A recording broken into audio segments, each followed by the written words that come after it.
again, so that way it's completely vertical. And let's go to this point where the wing starts changing again and make it as close as possible.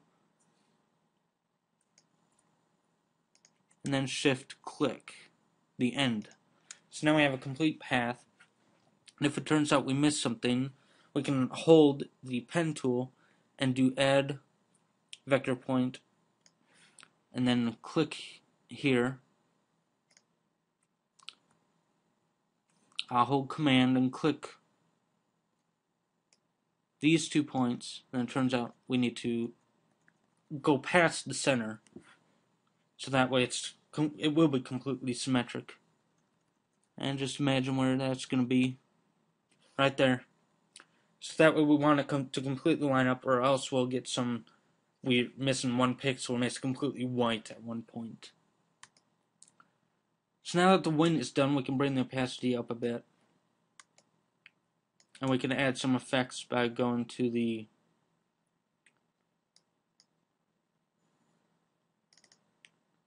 right clicking that and go to blending options. And let's add a nice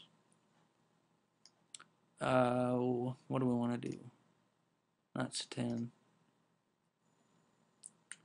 Inner shadow. Just keep laying around.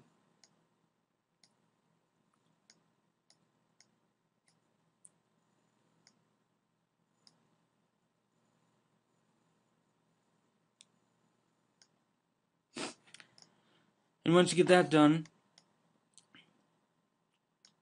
let's go hide this and let's go to the circle. And I'm just going to call this like the turret head or something. So let's make a new layer. Let's call it turret head. Or actually, turret first. The turret will be above the wing, and the wing and the turret head will be above the turret. So the layers go the wing, turret, and turret head. So let's do the turret first. And the turret is just going to be white. So let's grab the pen tool again. We want to set it as paths. The color needs to be white. We are on a new layer called turret, and let's go ahead and build the wing. Now click the point where the turret stops, the turret head meets, and where everything meets. The wing, the turret, and the turret head. So around right here. And imagine where this is going to go. I'll do that right about here. Then click the point where it meets the turret head. And you can make it wider if you want, like this. And then just do that. Since we don't care how that works when it's behind the turret head, we can just leave it like that. Okay, so now if it turns out that the turret it's pointing too out for you, you can take this point by holding Command or Control on the Windows, grabbing this point and moving it around so it looks like it's pointing in instead of out, or you can get it to a completely upward position so it's not pointing anywhere. And if it turns out we need to move the turret closer, hold Command or Control, select the entire turret and just move it a bit. Or just take these 2 points, the far right points, and move those only. So that way it'll be a little bit closer together and a little bit fatter turret. Alright, so now that the turret's done, it's white. We need to change the opacity to 100%. The wing is still at 100%, so now we need to do the turret head. So set the turret to invisible by clicking the eye, and let's make a new layer. It's called turret head. Okay. 100% opacity and fill. Again, we need the paths. And the color, this is a slightly more greenish look.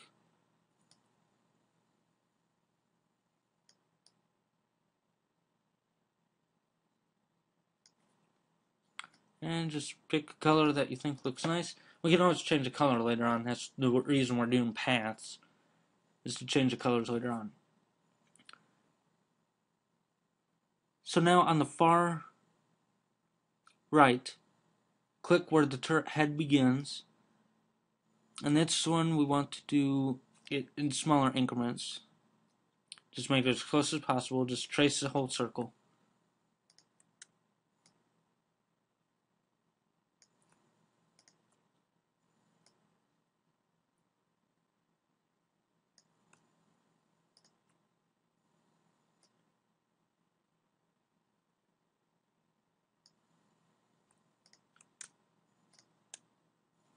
Alright, so that looks about done. Let's open these and let's look at it. Set the layer 0 to invisible. And it looks about nice. Pretty nice. Now the turret head is a little bit wacky, but you might want to leave that. It's not fully straightened, but you might want to leave that to give it kind of a random look. Instead of like a perfect circle everywhere, you want to get a perfectly random look.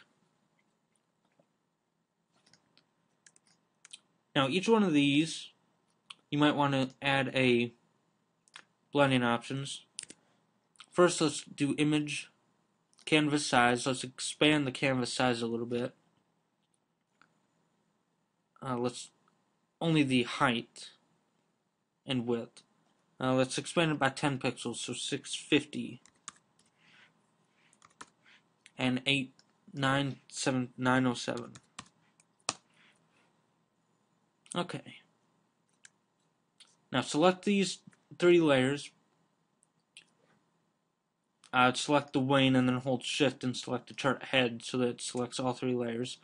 Press V or go to the selection tool here. Move it till it snaps to the center or snaps to the far right.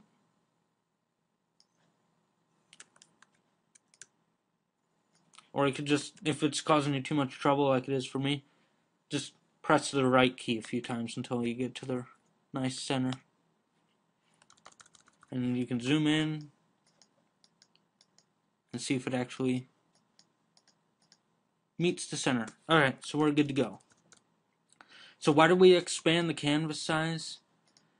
We want to add a little border around every one of these sprites, or parts of the sprite. So the wing, we right click, we go to blending options. Let's add a stroke, 3 pixels. Let's change the opacity a small amount.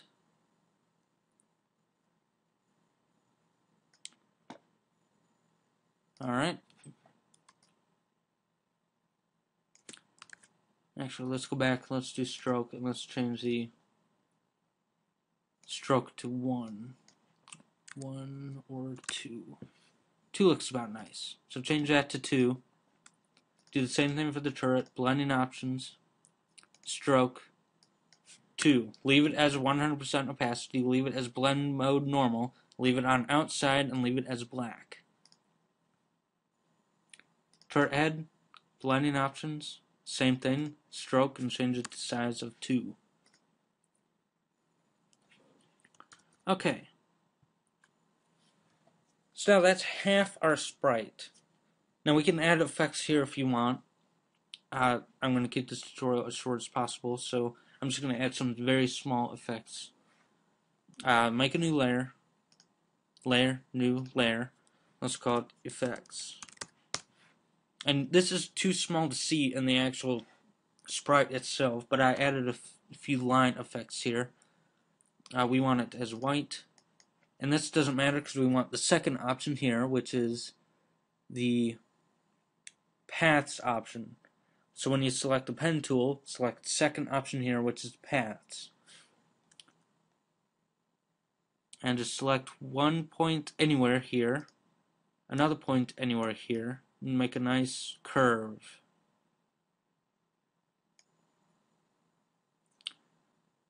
And that's it. We right click this, we go to make selection or stroke path. Probably stroke path will be better. Let's do it with the brush. Okay. Now press escape a few times to get rid